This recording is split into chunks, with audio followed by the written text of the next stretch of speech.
Hello, म चाहिँ आज एउटा भिडियो बनाउन गइरहेको छु। भिडियो चाहिँ ठ्याक्कै हाम्रो यो भैँसीको गोठ बनाउँदैछु म।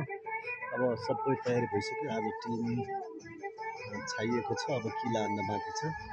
अब यहाँ हावाले उडाउँछ कि भनेर चाहिँ यहाँ यो सबै सामानहरू ल्याएको छु। मैले देखिया छैन, यो ड्रिल मेसिन हो, यो तार छ अनि यसले पाल पार्ने, अनि यो तारलाई हाल्ने तार छ मसँग, अनि यो तारलाई हालिदियो। तपाईँलाई राम्रोसँग म देखाउँछु है त। यो सबै रेडी भइसकेको छ। अब यो सबै अब यसमा किला हान्ने हो आज। अब यहाँ सबै तयारी भइसकेको छ। अब धेरै दिन लाग्यो आज। अब यो अलिक गर्मी छ, त्यही भएर गर्मीले त्यति राम्रो देखिन्न होला।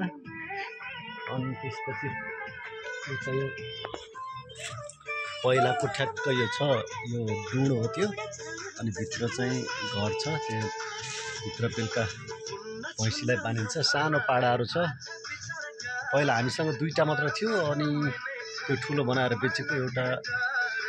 अनि त्यसपछि फेरि ल्याएर राखिरहेको छ मैले। अब ठुलो बनाएर बेच्ने हो।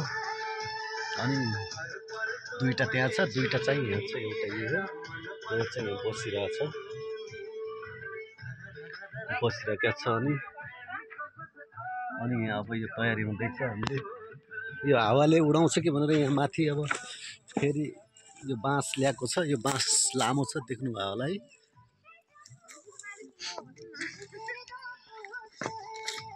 अनि यो प्रयास चाहिँ सबै हाम्रो म्याडमको है, यस्तो गरौँ भनेर चाहिँ गरिरहनु भएको छ। ल, कस्तो लाग्यो भिडियो लाइक कमेन्ट गर्नु होला, सेयर गर्नु होला। अब घरमा त्यत्तिकै बसेर पनि काम छैन, त्यही भएर अब यसो गरिहालौँ अनि भनेर हो। अब बाहिर विदेश जान पनि सकिन्न। अब घरतिर पनि अलिअलि हेर्नु पर्यो।